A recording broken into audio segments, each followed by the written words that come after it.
and all I'm going to do is take questions. So ask anything you want. I would suggest asking about things that have been on recent problem sets, follow-ups, practice assignments, or tutorials, but ask away and I'll work through it. Can we talk about simplifying number 5 of problem set 8? Problem set 8. Yeah, let me pull it up.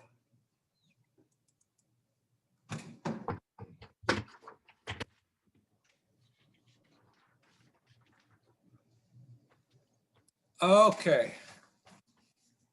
So this one asks you to compute del dot J plus partial C partial T.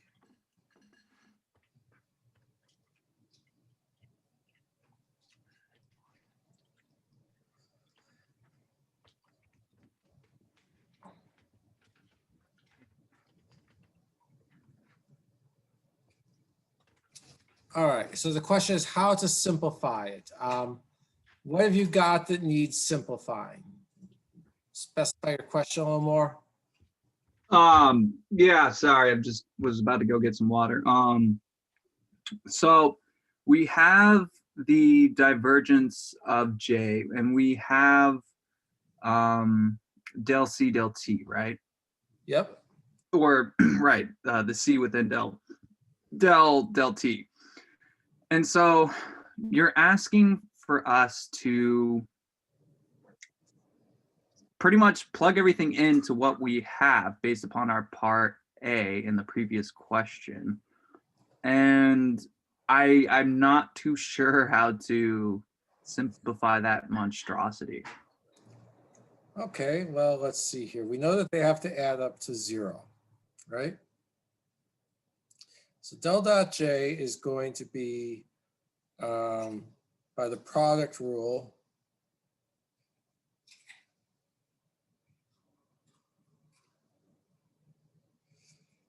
plus the gradient of partial phi partial T dotted with the gradient of phi, which is also equal to, I can rewrite this whole thing as partial phi partial T del squared phi plus partial by partial T of the gradient of phi, all of this dotted with the gradient of phi. And you'll see why that would matter, because we know that partial C partial T is, well, let's see, we'll use the product rule again. When we take the derivative of a square, we get 2 times the thing that's squared times the derivative of that thing by the chain rule. So we're going to get, we take the derivative of square, we get a 2, which cancels the 1/2. Starts with partial phi, partial T, partial squared phi, partial T squared. And then we're going to get, again, the derivative of a square, you get a 2 that cancels that times the thing that you're squaring. So we're going to get del phi dotted with the time derivative of grad phi. These two things look quite similar, don't they? And I believe that there's a minus sign here. This whole thing should be multiplied by -1. So minus, minus, minus, minus. All right, so let's see. This term and this term, they cancel each other when we add them. Then the question is, do these terms cancel? So we've got partial phi. If we add these two. They do, yeah. Because del squared phi is just del squared phi del T. No, I can't make that assumption, never mind.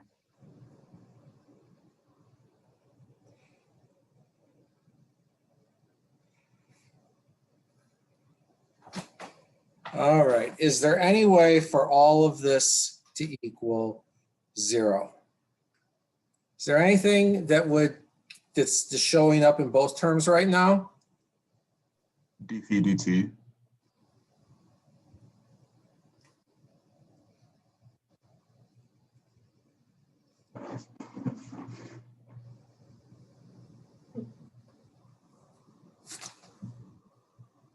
Everything cancels if this is true.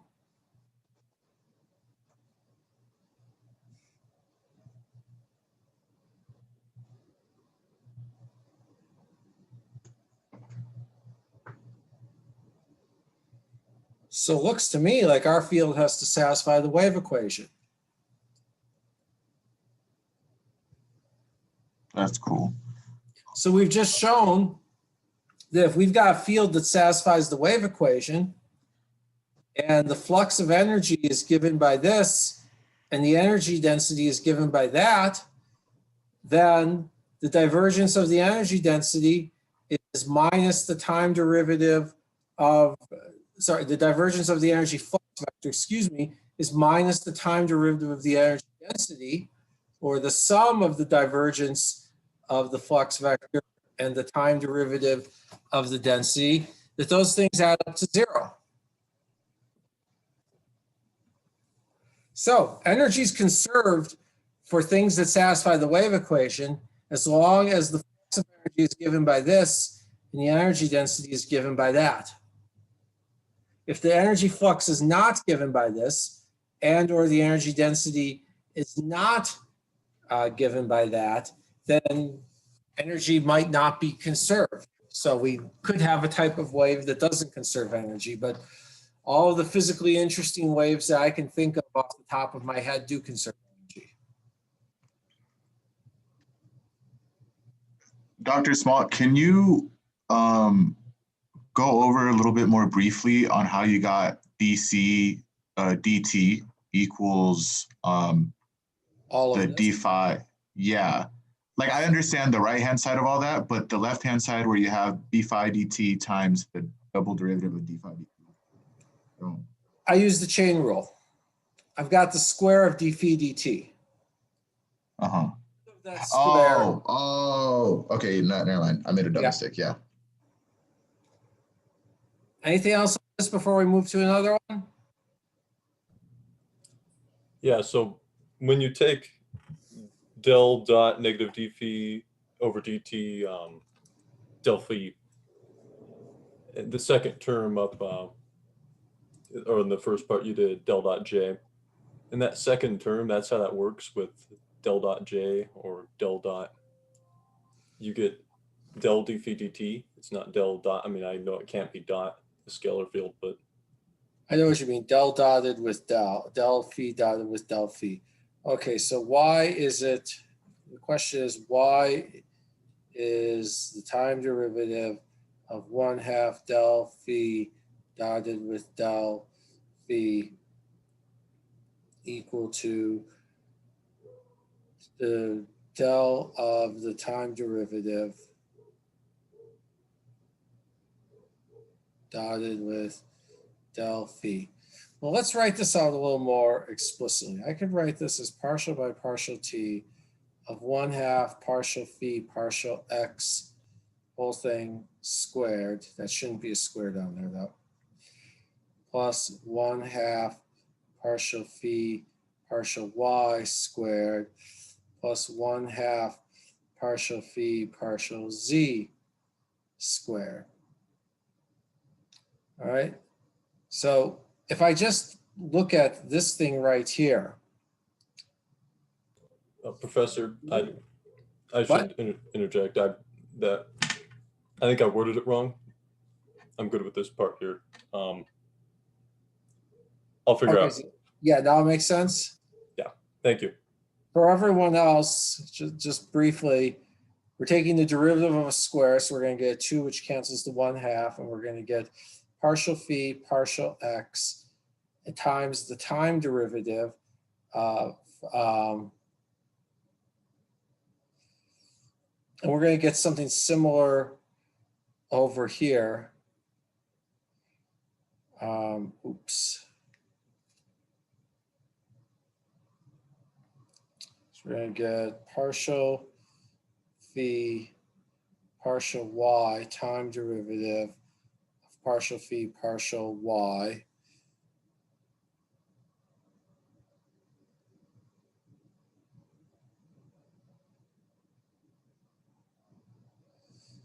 which to me looks like I've got components of grad phi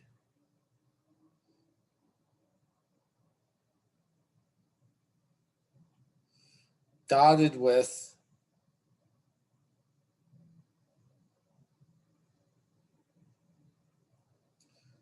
components of partial by partial t grad phi. All right, somebody asked me about another problem. So I have just a general question on the same problem set, but number 2. You were asking, okay, so number 2. What did you mean when you said construct a path for which the integral is non-zero? Like as a method to prove that it's not conservative. So if I could construct some closed path, right, say we've got, this is our path, and if the integral along that path of f dot dr is non-zero, then it's a non-conservative field. So one way you could solve this problem, this is not the only way to do it, but if you are given a vector field that is not conservative, you could show that by finding a path for which this line integral is non-zero. That's one way to do it.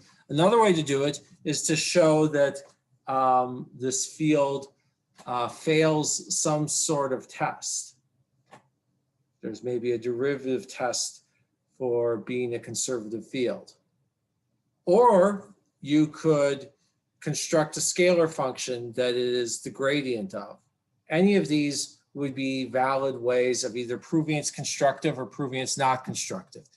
Showing it fails a derivative test, showing it passes a derivative test, constructing something that's the gradient of, or constructing a path that it has a non-zero integral around. I'll accept any of those as showing one of those. What about Stokes theorem?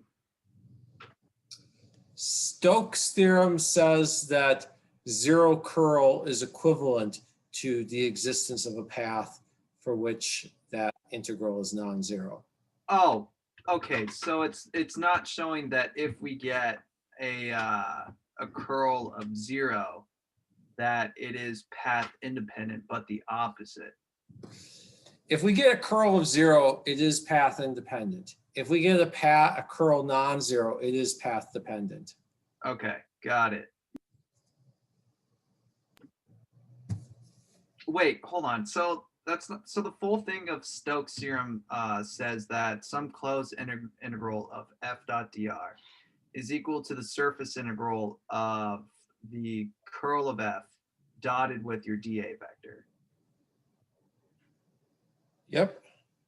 And so for a couple of my answers, I got, or a couple of my results, I got the curl of f to be 0, and 0 dotted with dA is just 0. Therefore, it's path independent.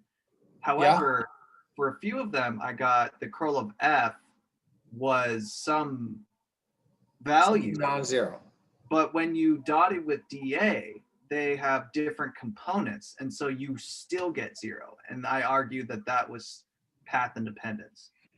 Then you didn't construct a surface. You have to construct a path, and then you have to construct dA correctly. If you calculate the curl correctly, and if you calculated dA correctly, then the integral that you get from the surface integral that you get from Stokes theorem should be 0, and the line integral should be 0. If you did one of these things wrong, then you could get two things to disagree with each other. So if you do two things and you do one of them right and one of them wrong, and they disagree with each other, That doesn't mean that Stokes is wrong. That means you're wrong. Okay, So would it be enough to just show that the curl of f equals 0 or doesn't equal 0? Absolutely.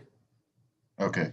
Giving you options. I was only giving you options. You only have to take one of the options. Okay. Yeah. Yeah. Okay. That's what I Over did. giving but- me options sounds like when my parents would come over and we'd have to figure out where to go to dinner. And the more options you give, the worse things become. Don't be my parents. That's all I'm gonna say. Other questions?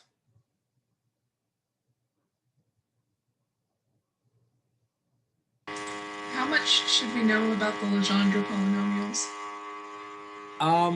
If you need to know, if you need to have a Legendre polynomial, I will give it to you. I will give you the formula for it.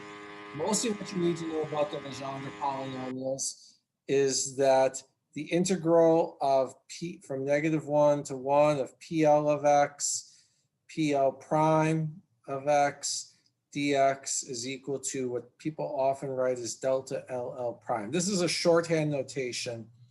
Delta LL prime equals 0, L not equal to L prime, 1, L equals L prime. That's really all you need to know, that their inner product is 1 if you've got the same polynomial and 0 if you got different polynomials.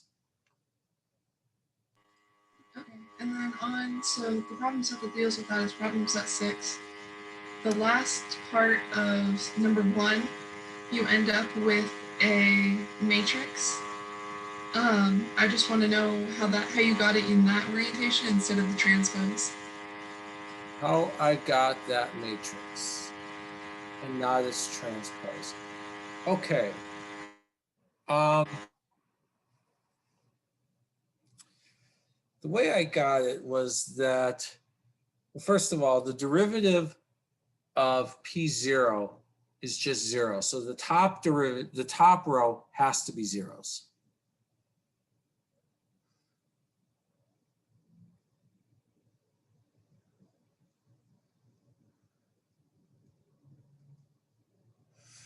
All right, so the top row has to be zeros because the derivative of P0 is just 0.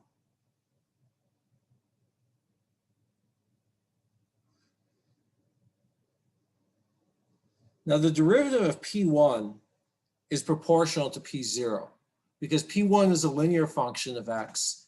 And so the derivative of P1 should be a constant and P0 is a constant. So it's got to be square root of 3 times P0, and the derivative of P1 doesn't have a P1 in it, so that coefficient is 0, nor does it have a P2, nor does it have a P3. And then the P2 is quadratic. So the derivative of P2 has to be linear. So the only thing that could be in P2 is P1. So we know that P0 will have 0 coefficient, P2 will have 0 coefficient, and P3 will have 0 coefficient. And then if we did all the algebra and integrals, that turns out to be square root of 15, but it has to be there and not transposed. And then finally, the P3 is cubic, so it can have linear and quadratic terms in it. So P2, P3 is cubic and odd, so it only has linear and cubic terms in it, which means it can only have, I said that wrong at the beginning. P3 has linear and cubic terms, so it can only have constant and quadratic terms. So it can't have any linear terms, so it can't have any P1, can't have any cubic terms, so it can't have any P3.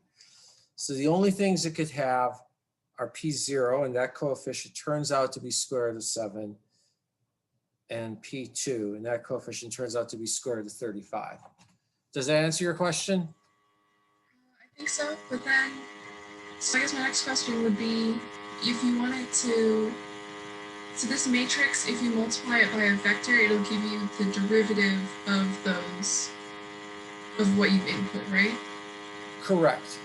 Okay. It'll give you the derivative of the function represented by this vector. because this vector here is really a vector of coefficients, the coefficients of P0, P1, P2, and P3. So this represents a function. It represents a cubic polynomial that's a combination of these four Legendre polynomials. And if I want the derivative of that function, then I can take the vector representing that function, multiply it by this matrix, and get a new vector that represents the new function that's the derivative of the old function. So if you went back to check so you could put in like 1, 0, 0, 0, and that would give you the derivative of P0? Yeah, because P0 would be represented, technically I should not say it's equal to, I should say it's represented by, it's equivalent to 1, 0, 0, 0. And so forth for P1, P2, P3. And some combination of those, if I have A P0 plus B P1 plus C P2 plus D P3, that's equivalent to A, B, C, D. That's a way of representing that function in terms of those four coefficients. And whatever function is represented by these four coefficients, we can find the derivative of that function by multiplying this vector of coefficients by this matrix operator.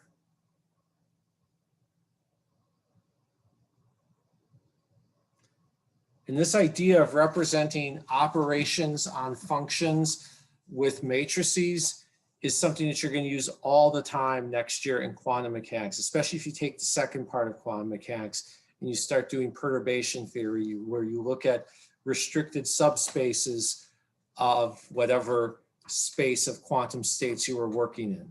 Then you will use this a lot in perturbation theory, or for any approximate approach to quantum mechanics. If you just represent a system by assuming that we only have to consider the first couple of energy levels, then you would take what's really a very complicated wave function in three-dimensional space, and you would represent it as just a couple of coefficients because you're assuming only the first 2 or 3 or whatever energy levels are present. Wait, Dr. Small, so if you represent P naught as like what you said as the just 1 in the first row of a column vector, and you multiply that by the matrix, then shouldn't you get a 0 vector back? But you don't. You get the first column of the matrix. Oh.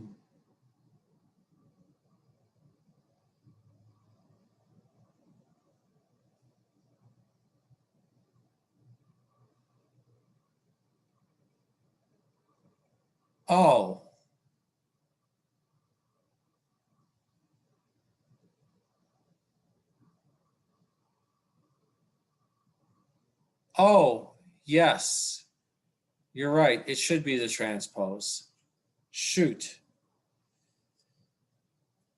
Yes, I see it now. Because you gave me the specific example.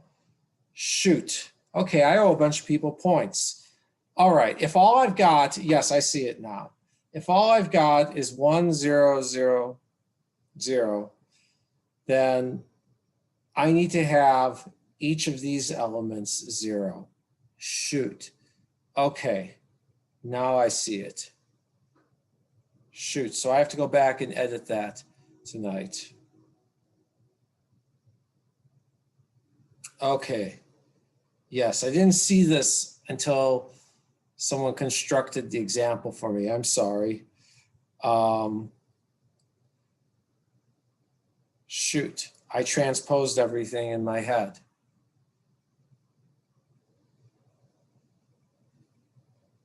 Oops. So I'm sorry, I'm not really catching what the problem was here. So if I've got a function represented by this column vector right here, Right. then in order to make sure that what I get is 0, I don't need the whole top row to be 0. I just need the whole first column to be 0.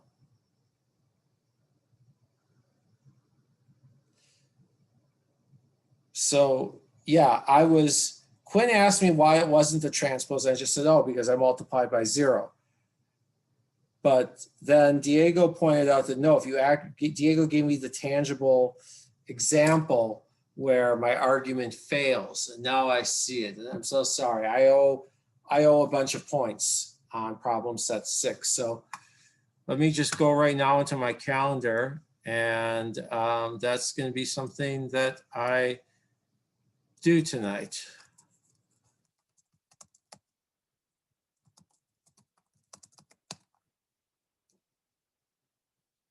I owe a bunch of points back. Sorry, everyone.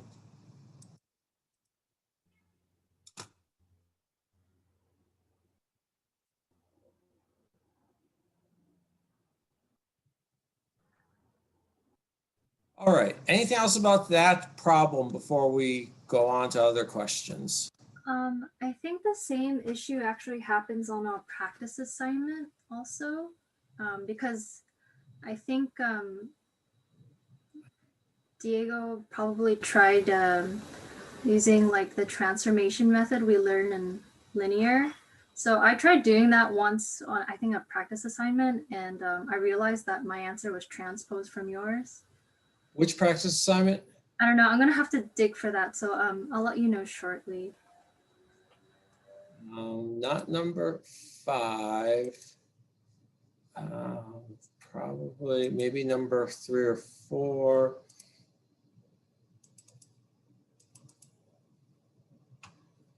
Oh, you know what? Never mind. I'm sorry. It was for this first problem. I just remembered. Okay.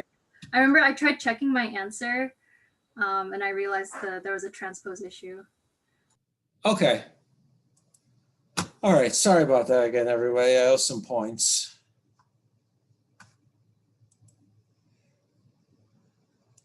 All right. What else can we go over?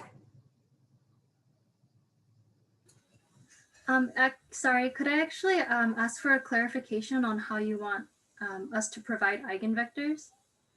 Sure. So often we get like free variables. So would you prefer if I gave you vectors with like just some random non-zero variables imposed, or just leaving it in like a general form would be fine? So like if your eigenvector was, say, a constant times 1, 1, I would accept this, I would accept this, I would accept this.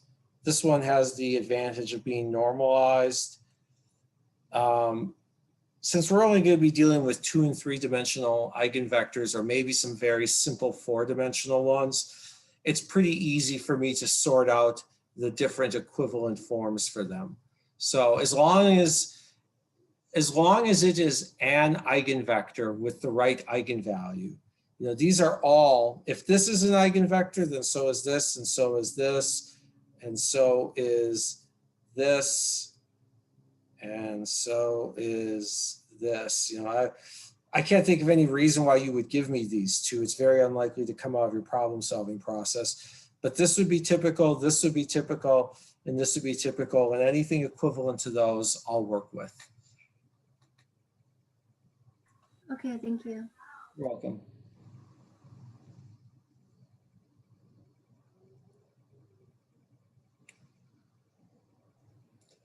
Other Well, questions? I have a question on number 4 on the recitation activity number 5. All right, let me go to that.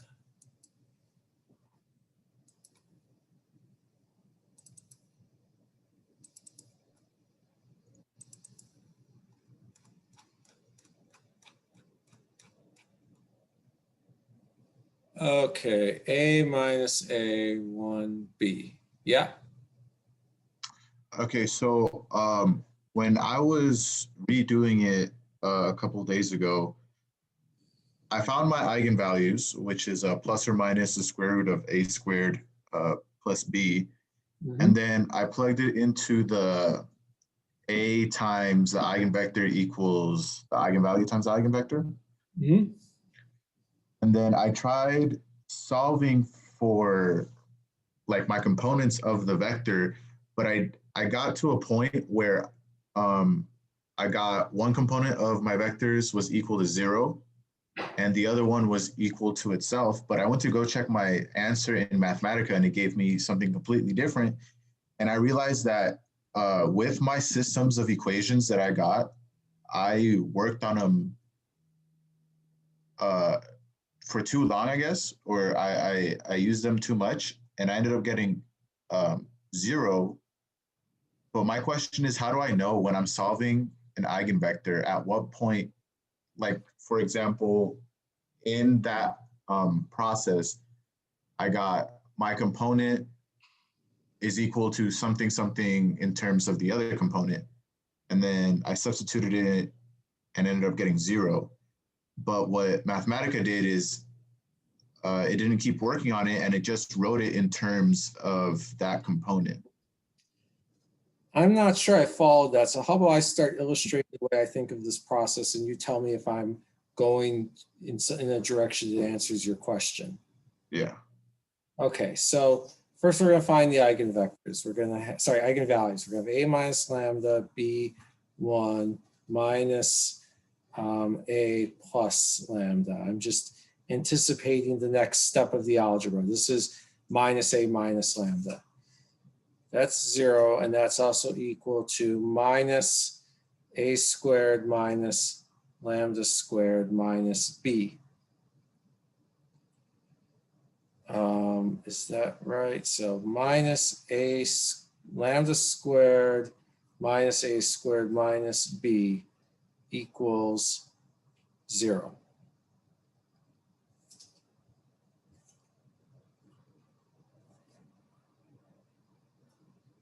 Does that look right so far? Yes, yes, it does. Okay. So then we could check it because the sum of the eigenvalues is 0, just like the trace of this matrix. And the product is minus A squared plus B. And we know that the determinant is equal to minus A squared minus B. So yeah, it's got to be right. Okay. So then let's have A, B, 1 minus A acting on X, Y equals square root of A squared plus B acting on X, Y. We know that that's also AX plus BY, and that's X minus AY. All right, so I'm going to just, I'll write that explicitly. A squared plus B X equals AX plus BY. Or square root of A squared plus B times Y equals X minus AY. Now these two equations have to be redundant with each other. And let's verify that. They have to be redundant with each other because eigenvector problems always involve some redundancy. The matrix has 0 determinant. There better be some redundancy. So I could write, if I solve the first one to get X in terms of Y, then I can treat, say, Y is my, I could set, if I can solve for X in terms of Y, then I could set Y equal to 1 and get a formula for X, or maybe set Y equal to some other convenient thing and get a formula for X. So if I take the first one,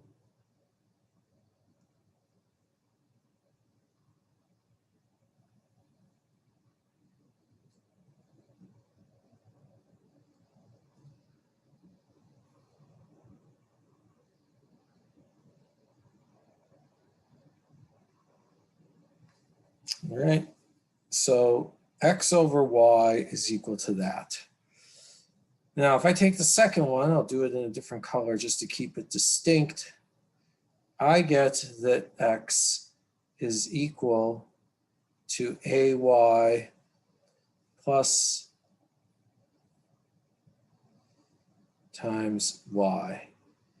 So x over y is a plus all of that. And now the question is, are these two things the same? Before I check that, does anybody notice any obvious algebra errors?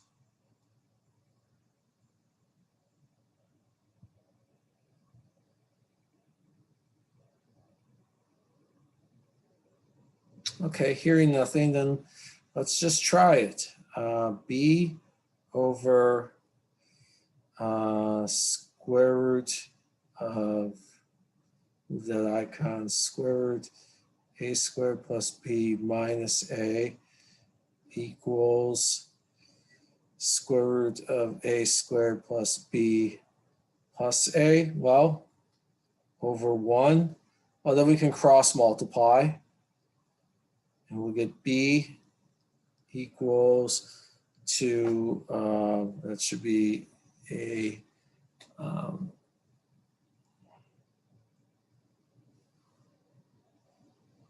do it over here.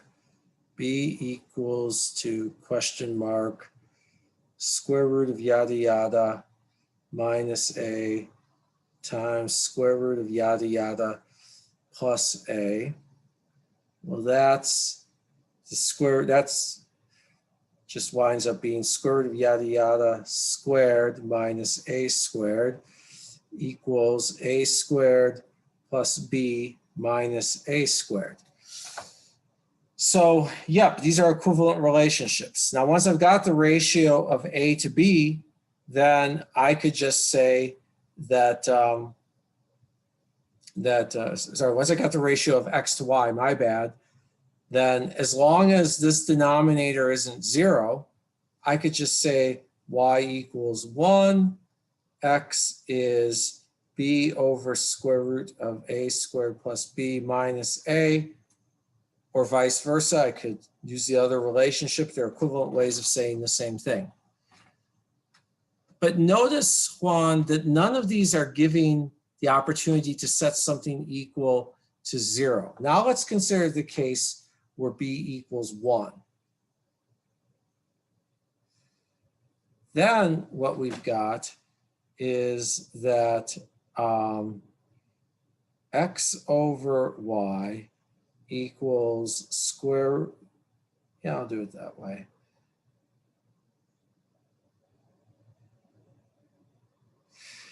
And I'm still not getting that y equals 0. The only way I'm going to get that is, I think, the only way I can really get anything equal to 0 is if b is equal to 0. That's the only way that I can see. I really don't see a way to get a 0 into here. Well, because what I did is, instead of solving for the ratio of x and y, I solved for x. So I had x equals by over the square root minus a. And then I plugged that x into my other equation. And then you get 0 because there's redundancy. Okay, so how do I know? So if I do the same thing and I get y equals 0, or one of my terms equals 0, that should tell me that these two equations are redundant, right? I'm not seeing y equals 0 in here. Let me give you two different examples that I think will drive at that. Let's find the eigenvectors of a really simple matrix whose eigenvalues I already know. Let's consider sigma x equals 0, 1, 1, 0. All right, and so let's say that sigma x acting on x, y equals x, y. But we know that that's because that, or 1 times, because that's our eigenvalue. We know that that's also equal to yx. So if we equate the top rows, we get x equals y. If I then say, okay, well, I'm going to plug in x equals y for the bottom row, then I get that y equals y. And there's redundancy there. So that's how you know that you've wound up at the point of redundancy and repetition. When you take your result from one step and you plug it into the next step and you get a statement that is always true. There's still nothing in here that naturally suggests a zero. But let me give you a matrix who now I have to make sure I'm doing this right. I'm trying to brainstorm off the top of my head a matrix that will, okay.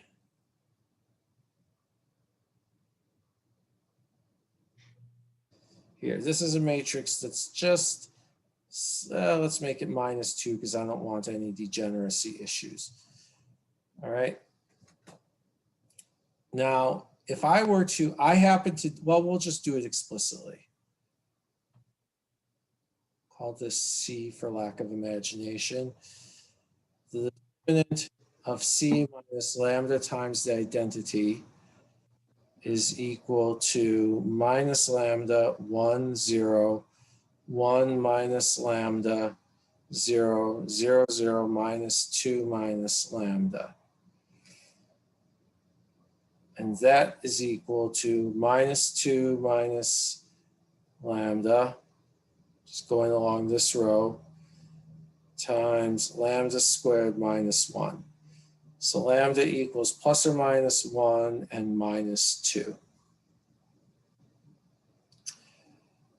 So if I were to have this matrix, C times X, Y, Z equals 1 times X, Y, Z, then that would be, well, having this top row act on X, Y, Z, I would get Y. Having this middle row act on X, Y, Z, I get X and -2Z. Now I get that Z equals 0 because I get that Z equals -2Z, which only works if Z equals 0. Because I could add 2Z to both sides to get 3Z equals 0. Of course, if I divide by 0, I can prove that 1 equals -2. If I divide by 0, I can prove all sorts of things that are not true. And that's what we call fake numbers. Any questions on that?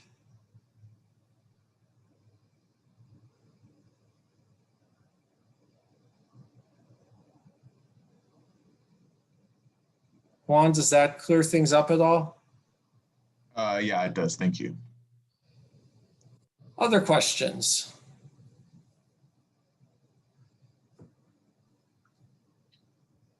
So I kind of want to talk about an inner product just for a little bit.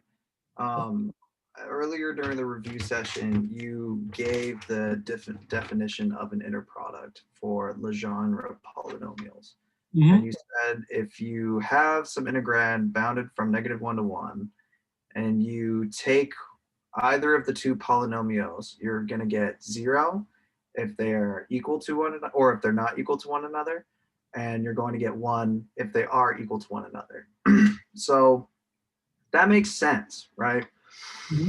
But what about when we're taking the inner product of, let's say, x squared with a Legendre polynomial? We know that we can rewrite x squared as a linear combination of the given Legendre polynomials. And we also know that if we don't know the coefficients that correspond to a Legendre polynomial, we can find those coefficients by taking the inner product of whatever Legendre polynomial you're trying to write a linear combination of. So it seems in my head there's a lot of applications for the inner product, but I don't think that's the case. I feel like it's one case and I'm not seeing the overarching concept.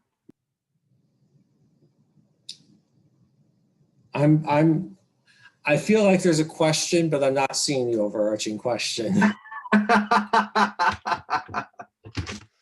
So what, I mean, what does the inner product do, I guess is what I'm really trying to ask. The inner product, really the inner product of two things, it's honestly a dot product in higher dimensions.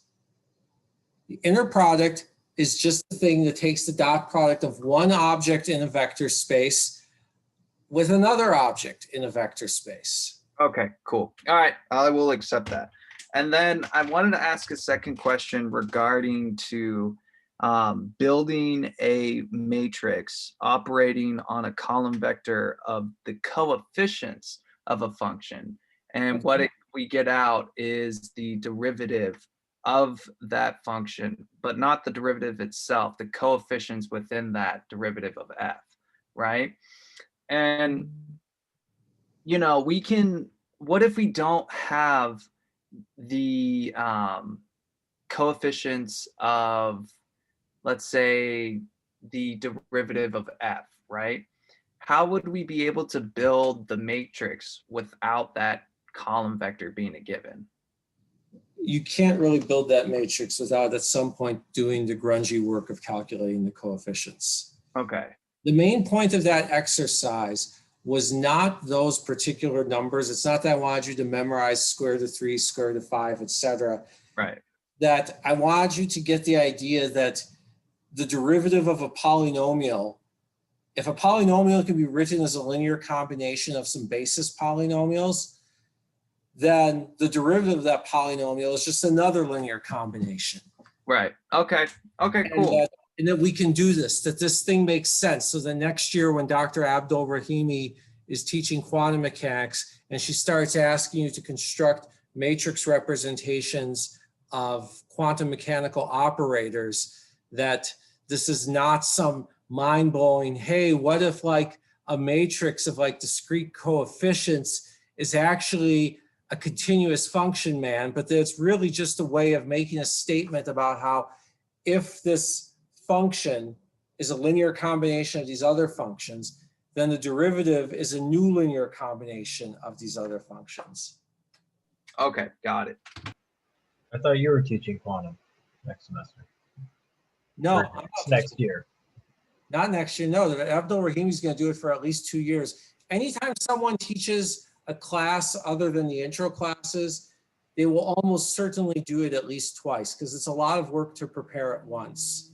So next year I'm going to do, everything I'm saying right now is of course tentative. Maybe tomorrow some professor will get terribly sick or they'll get a new job or some weird thing will happen and we all get reshuffled around.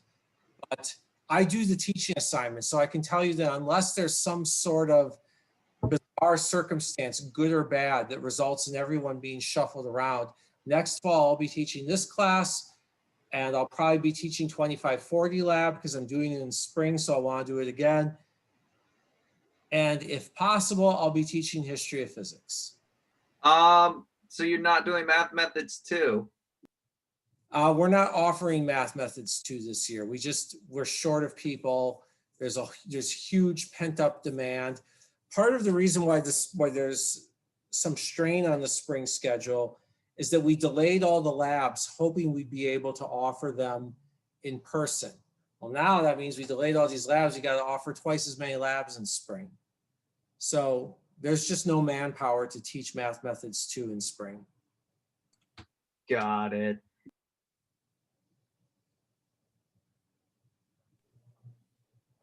So I had a question on inner product now that we're on the topic.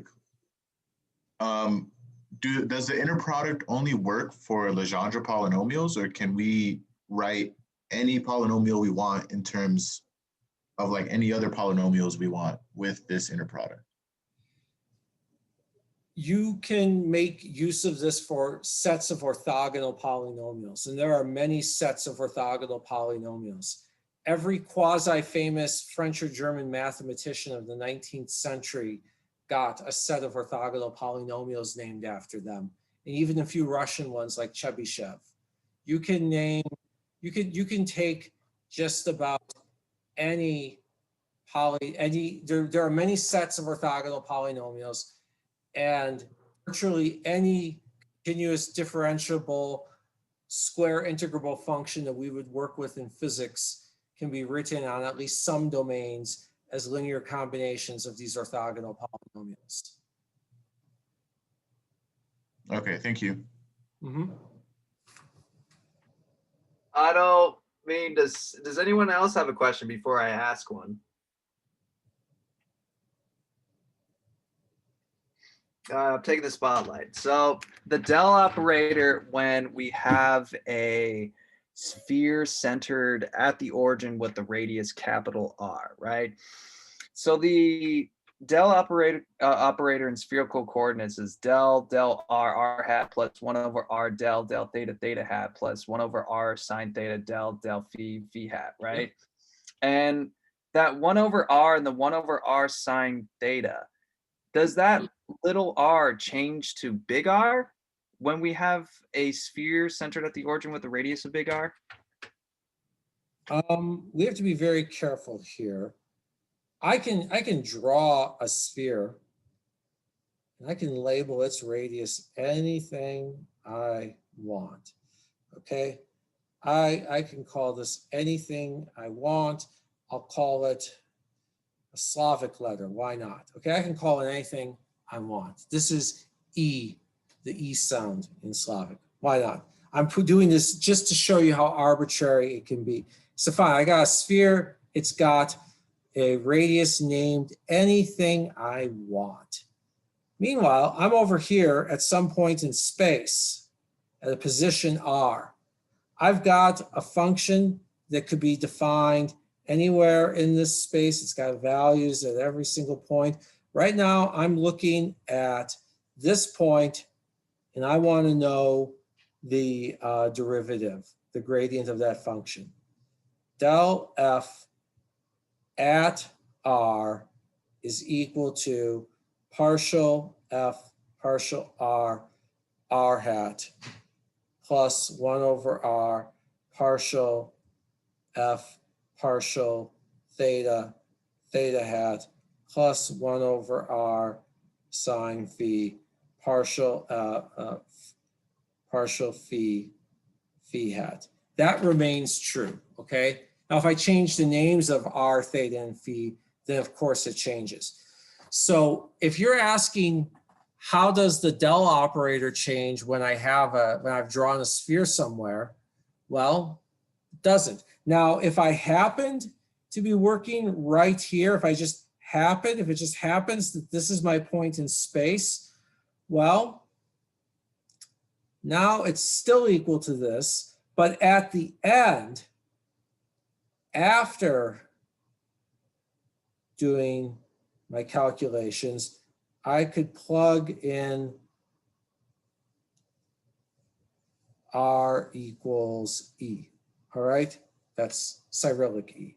But right. I have no idea if they actually use that symbol for E for a radius. I'm just making a point. Okay? Right. No, I see what you're saying. What I was really trying to get at was your DA. Like, let's say we have the same sphere that we're looking at. Oh, DA is completely different from Dell. Right. DA is the size of an object. Dell is a derivative. The size of an object in space is very different from a derivative. Okay, right. No, that makes sense. But all right, so let's say we still have your fancy character for R, right? So it will be that fancy character R squared sine of theta d theta d phi in the fancy character hat direction.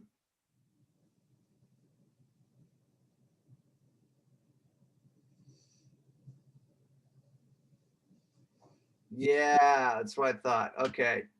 All right.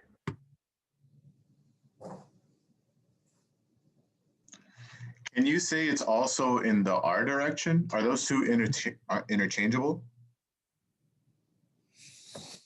In the R direction, well, if at the point in space R, yes, but I would still not write R. I would not say dA equals, I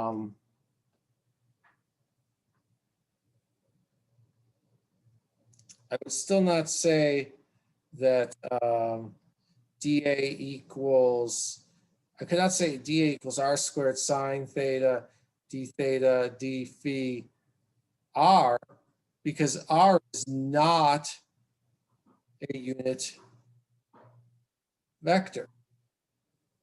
I could say it's equal to R over R. Oh, R because it's not a unit vector. yeah, sorry, I probably said it wrong then. What I meant is like the R hat direction. Yeah. So Slavic symbol direction is the same as R direction in this case?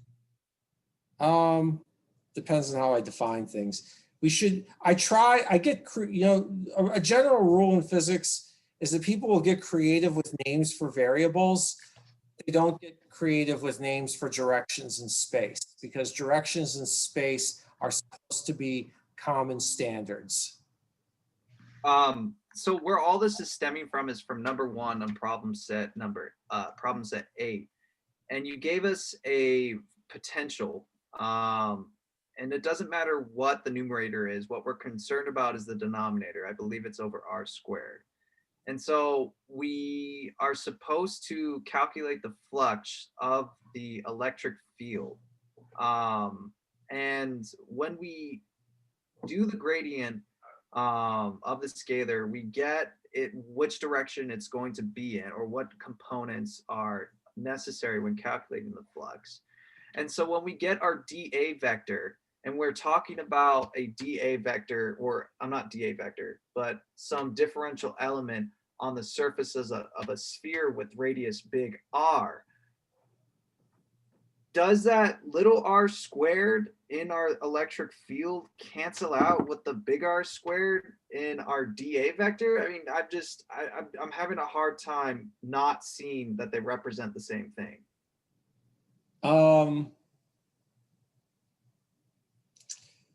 Okay, so in this particular case,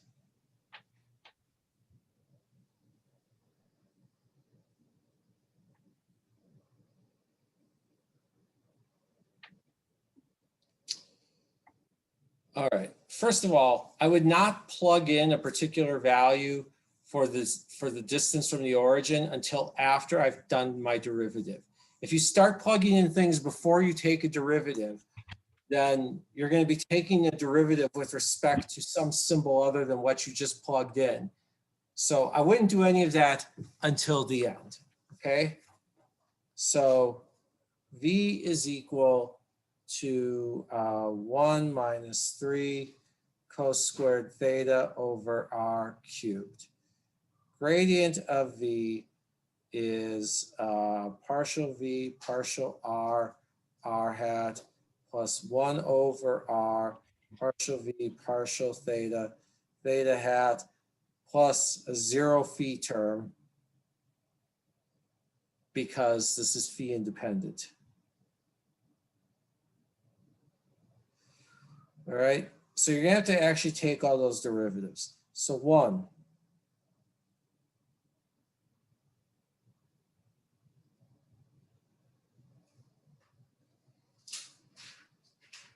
Now you can plug in. Oh, okay. Okay.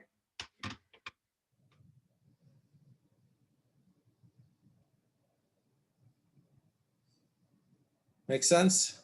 Yep.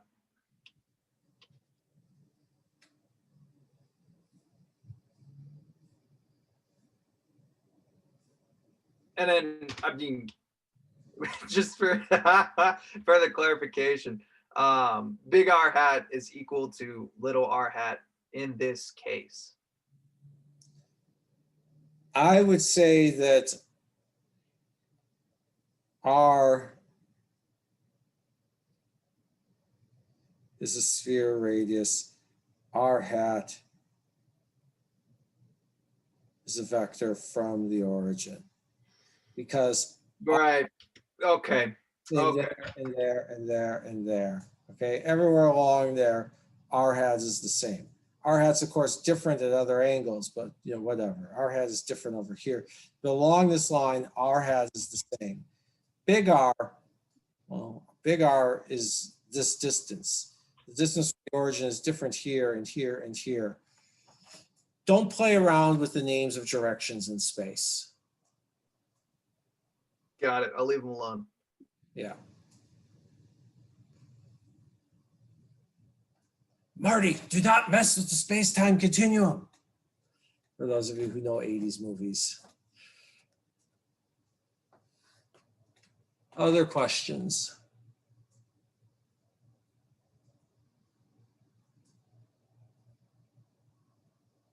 There must be some homework problem that someone wants. Yes, yeah. Okay, so when we're looking at number 3 on problem set 8 again. Wait, it's almost 8. It's past 8. Sebastian, you're welcome to ask as many questions as you want, but some people might have only allocated an hour. Someone whose name is not Sebastian or Juan, do you have a question for me at this point? And I'm prepared to wait and make it awkward.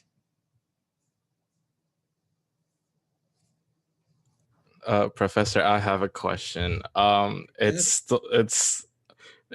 Sebastian's question. It's number 3 as well. Number 3 on which problem set? Yeah, problem set 8. Okay. Let's see. All right, so we want to find the flux through these squares.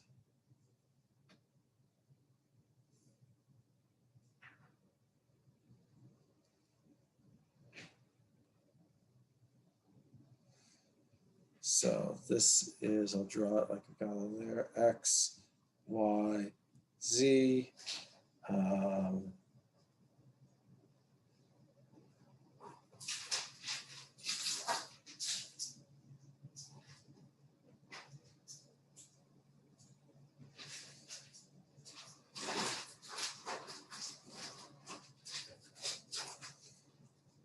Okay. Then,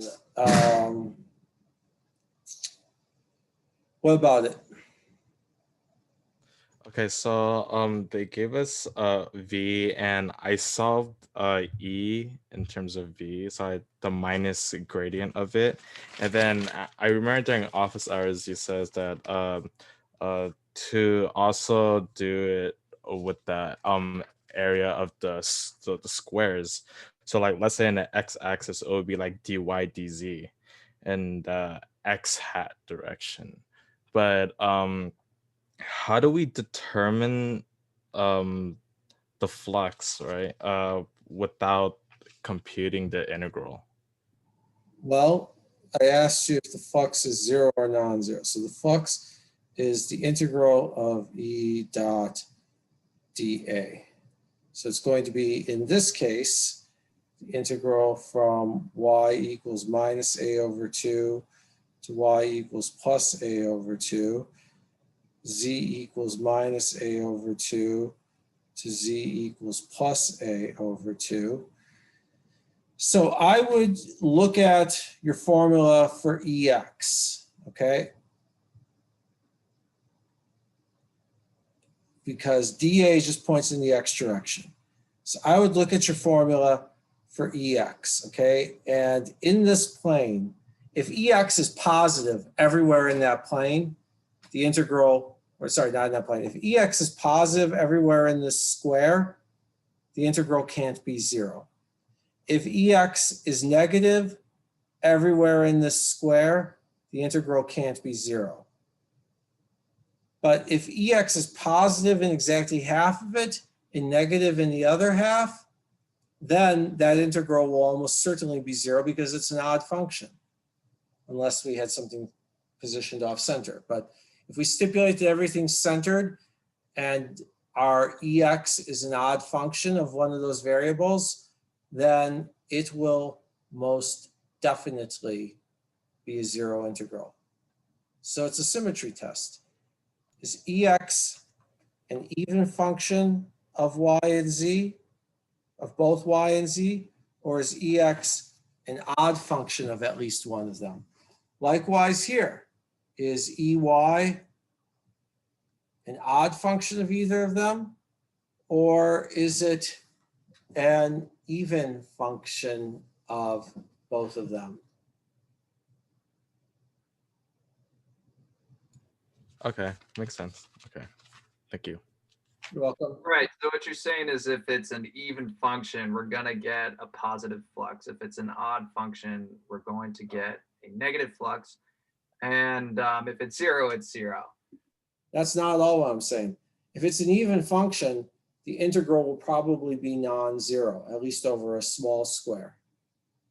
If it's an odd function, it will be zero, right? Because of the integral will be positive on one side and negative on the other side. Right. Okay. Okay, cool.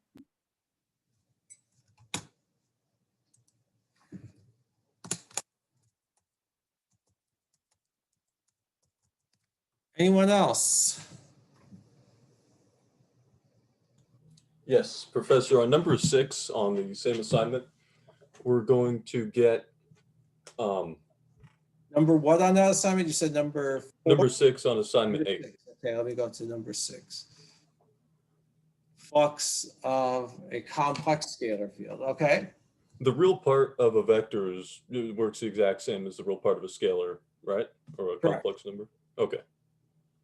So like the real part of negative omega t over r cubed r hat would just be w, or omega t over r cubed r hat.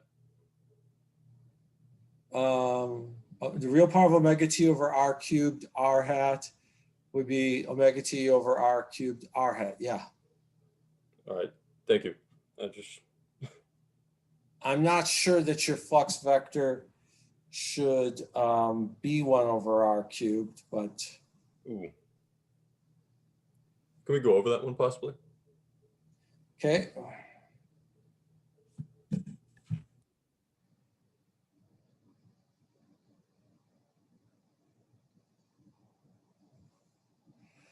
So phi is e to the I k r minus omega t over r. J is negative 1/2 times the real part of partial phi star partial t times the gradient of phi. And some people really hate that minus sign. And so they introduce an I and then make everything imaginary, just because if they do it right, they can cancel the minus sign.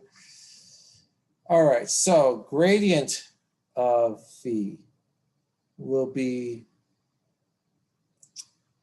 partial phi partial r hat, because all the other derivatives are 0. And there's going to be 2 terms in here because you're going to have to use the product rule. And then I'll do that one for you. You're going to have ik e to the I k r minus omega t over r minus 1 over r squared e to the I k r minus omega t.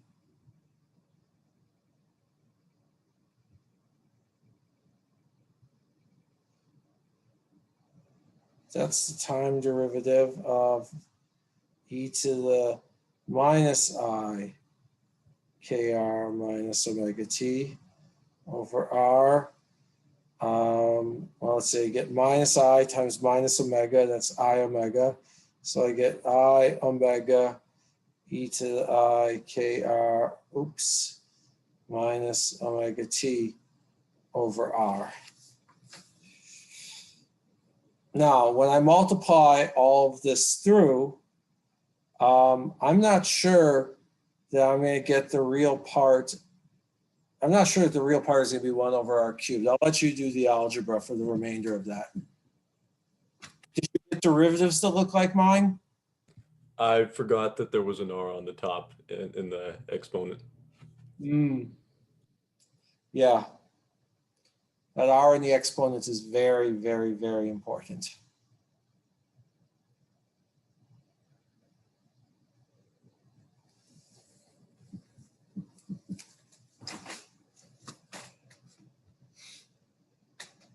Other questions?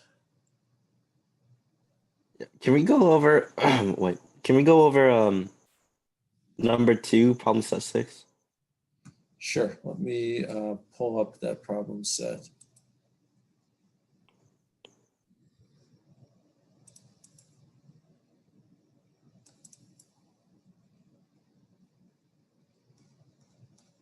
Okay, problem set 6, number 2. This one I couldn't have made, well, maybe I made a transpose error, but it would only be a minus sign error. It wouldn't be as drastic. Okay, so yes, it should be a transpose. Is that what you were going to ask? No, just generally. Can you just like go over like mostly one of the parts? Wait, let me check which one it was. Part B.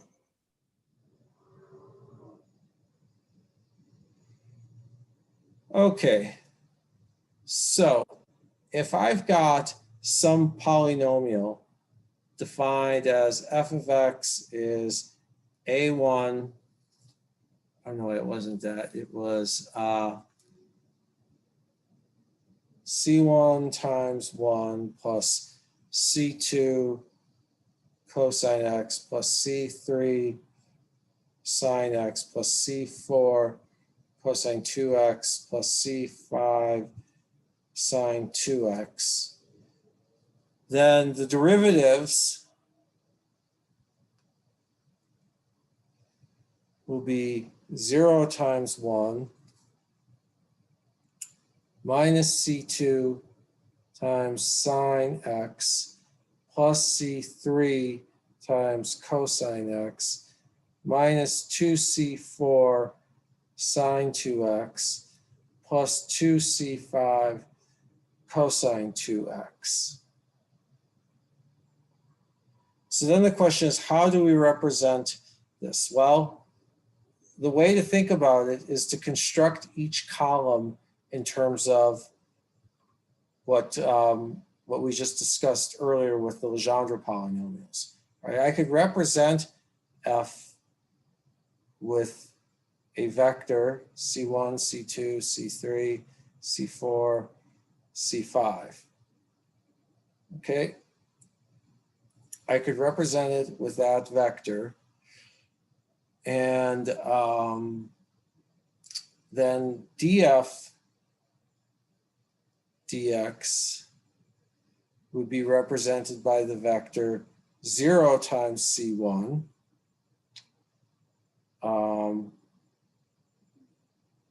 Just with the vector 0, because it wouldn't even matter, it would be 0. And then the coefficient of cosine would be c3, and the coefficient of sine would be minus c2, and the coefficient of cosine 2x would be c5, and the coefficient of sine 2x would be 2c5 and minus 2c4. Okay? Okay. And then we could construct each column. We could say, all right, if all we've got is C1, then we've got to get 0. And if all we've got is C2, we have to get out C3. Okay, so we need something that, if all I've got is C2, blah. If all I've got is C2, I've got to have something that puts that into the third row, that takes C2, which was in the second row, and drops it into the third row with a minus sign.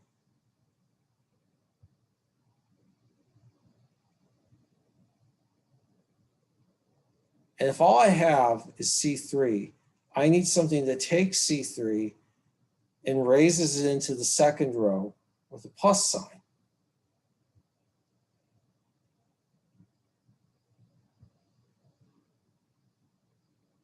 And if all I've got is C4, I need something that drops it into the fifth row with a -2.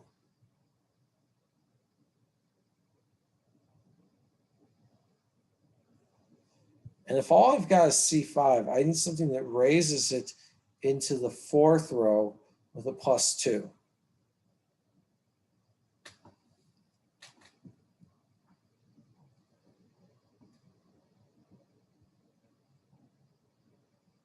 By the way, one interesting thing is that this space of functions is very different from the space of cubic polynomials. In this space of functions, the derivative operator is antisymmetric, because you transpose it and you multiply by -1.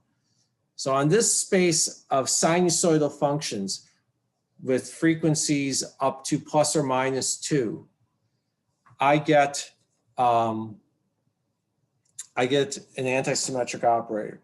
But on the space of polynomials, I get an operator, I get a matrix that has no symmetry to it.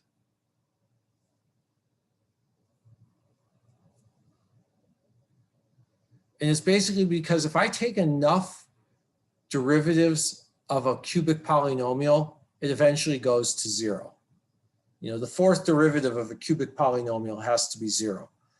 Whereas the 10th derivative of a trig function is non-zero.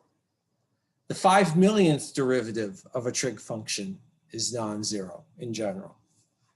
And so I've got an operator here that is symmetric, and no matter how many powers I raise it to, I'll have non-zero elements.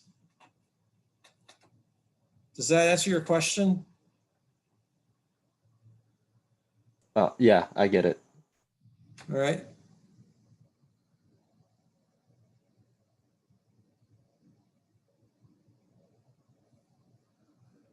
Other questions? I'll take one more from someone other than Sebastian or Juan, because they've asked a lot.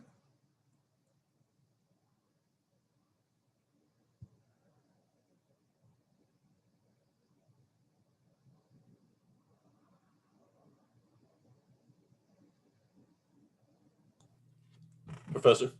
Yeah. In terms of the test, how many are going to, or not how many, just around how much is going to be on matrices and vectors?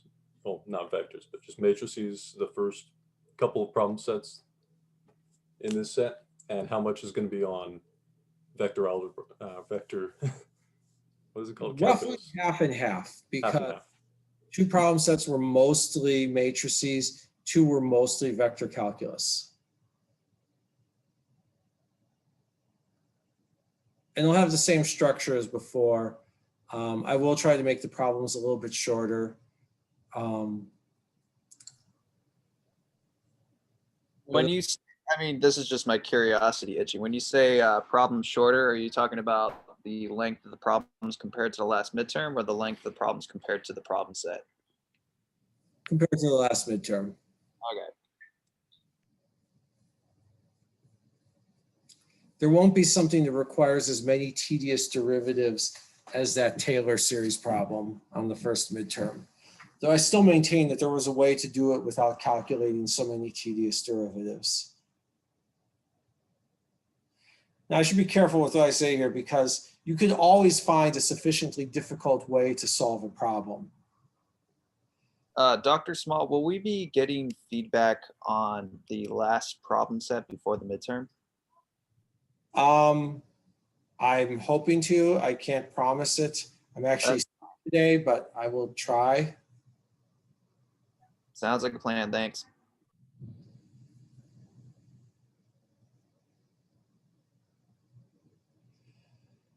All right. I'm calling it a night. Have a good day. Have a good evening, everyone. Okay. Thank you. Thank you, Dr. Small. Thank you, Dr. Small. We'll see you. We'll see you soon. We'll see you tomorrow. Yeah.